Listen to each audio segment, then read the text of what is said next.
Hey guys, welcome back to Get Rice Now YouTube page. Thank you guys for the follows. Thank you guys for sharing. Love the comments, love the feedback. I love everything that you got going.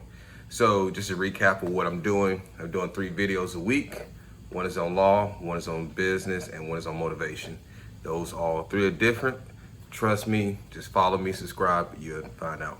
So today I'm gonna talk about developing baseball cards for your team. No, I'm not talking about the rookie card for some baseball player and try to collect and sell it 20 years later. What I'm talking about now is know who is on your team. And what I mean by that is, what is it that motivates them? What is their weaknesses? Why are they on the team? So you always hear on TV, or you might experience this personally, when you're in elementary school, go get on the group project, right? So get on the group project to, I don't know, science project, one person's gonna record, write everything down. Another person's gonna present. The other person's the smart one of the group, things of that sort. But what they don't teach in elementary school is, okay, how to work with people. They kind of just throw you in there, right? And say, okay, just work with each other and try to, come out with some great project that everyone kind of agrees upon. And what ends up happening is one person does all the work, another person just pretty much slacks. And the person who's doing all the work can't really tell on the person who's not doing the work because you seem like a snitch or whatever it is. You seem like the bad person. You want to be the cool kid. So I thought about this, and actually, while I was reading this book called Life and Work Principles by Ray Dalio, and he talks about one of the things that he struggled with as he was growing his businesses was he was such a micromanager, or he had an idea on how folks were supposed to operate in his business, and found out that a lot of people kind of didn't like his management and leadership style. And so what he had to do is, one, do evaluation themselves, but also do evaluation with people on his team and see what motivated them, what kept them committed. And I totally agree wholeheartedly. When you're a leader, you want to get people to be on your team and to operate in a high capacity, whether you're there or not, whether you're looking at the reports or not. A lot of times companies and businesses and groups just fail in general because they rest so much on one individual or a group of individuals. Now, don't get me wrong. I'm not saying there's anything wrong with having a strong personality, having a strong leader, because I believe in military principles as well. Everyone can't be a leader.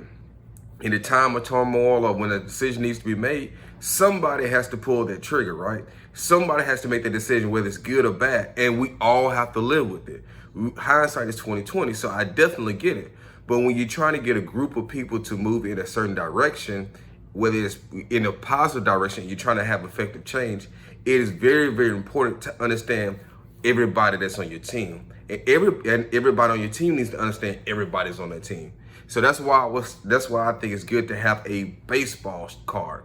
And for me, I lead a lead generation group, who are very committed individuals who want to make sure that other people succeed, but we actually have those baseball cards.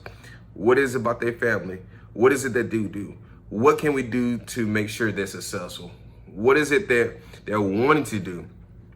Okay, are they needing somebody just to kind of bounce ideas off of? Do they need a soundboard, right?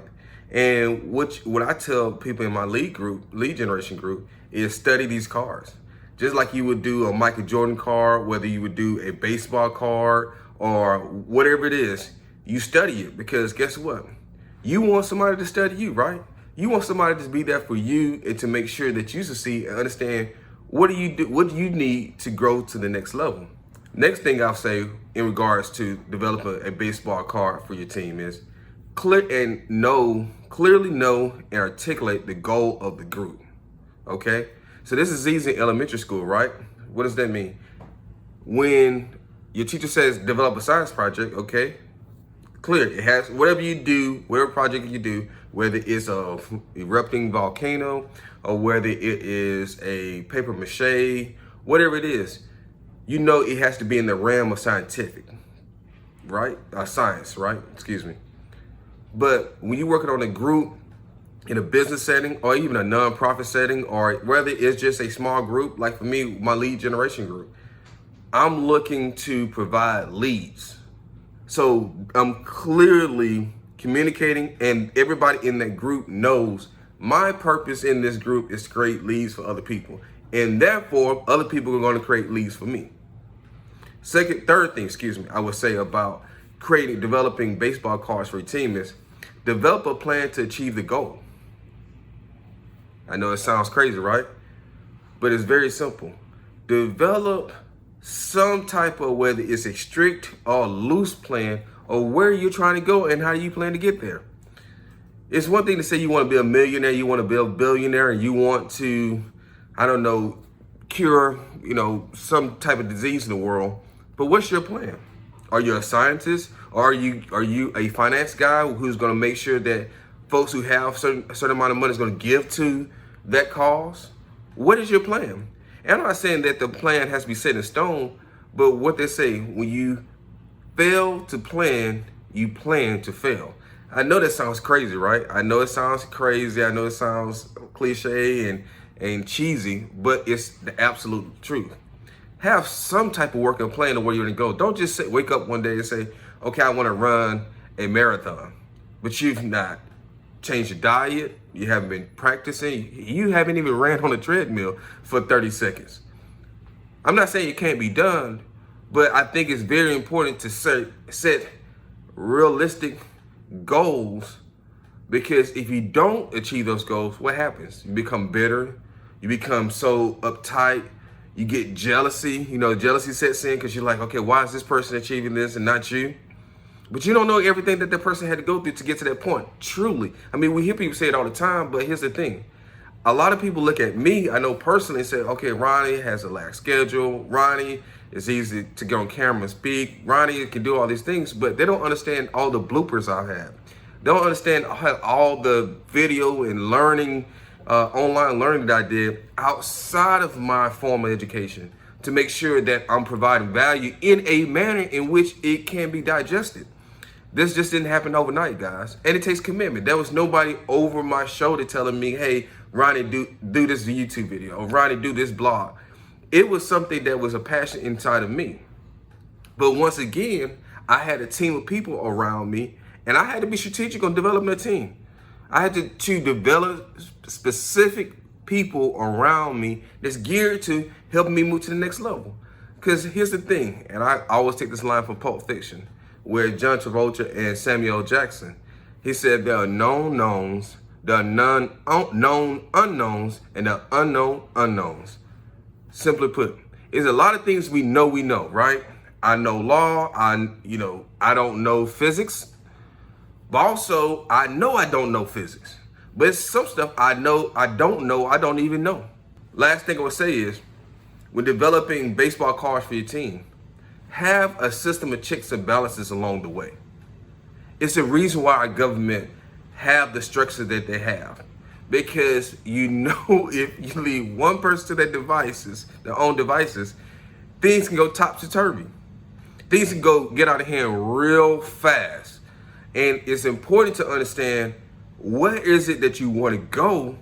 But as you're in the midst of it, when you're in the thick of it, and you might get frustrated, get down on yourself, you might not want to do anything, do you sit down and say, okay, am I on the right track? Am I doing what I originally set out to do? Do I need to change my original goal? So a lot of it comes with making sure you have certain people on your team that's going to have the checks and balances, that's going to assure that you stay on your team, stay on your path, or to say, hey, you might need to change your path because of some crazy issue or something that happened randomly. For example, COVID-19. Who the heck could have predicted that? But here we are. August of 2020, trying to find our way through this whole thing. It's so much disruption going on in regards to work from home, childcare. So we're all trying to learn. So that's why you got to make sure you have certain people on your team and know what your people on your team are trying to do. That's why the baseball cards is so important. So let me recap. Know who's on your team. Have a clear and articulate goal on what you guys want to accomplish. Develop a plan to get there. And 4, have checks and balances. I hope this video has helped you guys. Please follow, like, share on all my social media accounts. That's Get Rice Now. That's GETRICENOW. Feel free to log in on my website, ronnieorice.com. I hope this material is great for you. Please like and share. Send me a message. Send me a personal message. I look forward to working with you guys. You guys have a great week.